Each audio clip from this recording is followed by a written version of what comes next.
We do want to bring in now for a closer look at the military side of today's events, joined by retired Army Major General William Enyart. Major General, always good to see you. Thank you for being here. Great to be with you this evening, Natasha. Would love to get your insight. How close did this come to a military coup? How big of a threat was this to Putin today? You know, that's a really interesting question. And frankly, I don't think anybody's got the answer to that. Because nobody knows what Prigozhin's plan or what his goals were in this whole escapade. This entire escapade has raised more questions, really, than has been answered. The purportedly he had 25,000 troops. That's what he claimed.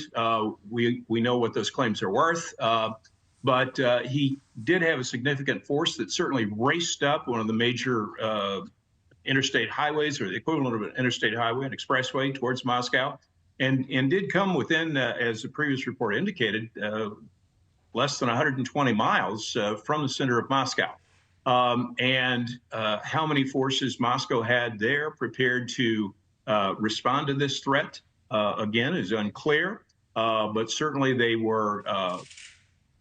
They had the police out, they had the National Guard out, and they were preparing for a response. So this was viewed by the Russian government evidently as a very serious threat. The question that comes to mind, though, is what was Prigozhin's plan here? Hey, what did he intend to do? Did he think that the Russian military was going to come over to him? Did he believe that the Russian oligarchs would bring their wealth and power to support him?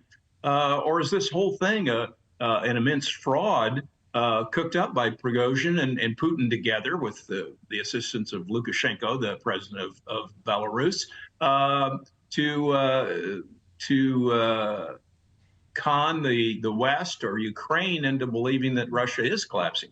But Russia, of course, has different power centers. Just as here in the United States, we have a lot of different power centers and a lot of different beliefs about issues and a lot of rivalries. The difference in Russia is that it's not public. It's all quiet. It's all covered up. And it's seemingly an impenetrable facade put on by Putin. But we do know that there is a very real rivalry between Prigozhin and the Wagner Group and the Russian military.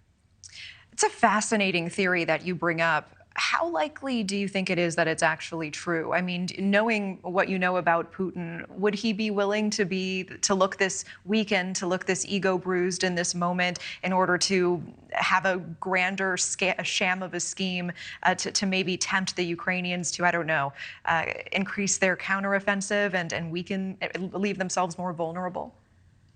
Oh, I think absolutely. You know, you have to remember that Putin fancies himself as a bit of a historian.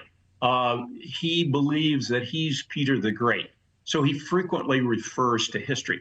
And I found it interesting in his speech today that he referred to the 1917 revolution during World War I, when the Russian troops in 1917 eventually revolted due to the terrible conditions on the front, and the Tsar was deposed, and of course there was civil war in Russia for years thereafter. The communists didn't immediately take control of Russia. There was a civil war there, and Putin may well have engineered this in order to strengthen the home front. The Russians fear chaos. That's one of the reasons they loved Putin so much when he first came to power, because their democracy, like all democracies, was really messy, and there was a lot of back and forth, and they didn't care for that. They weren't used to the trials and travails of living in a democratic society. They wanted the strong man in control, and that's what they have today.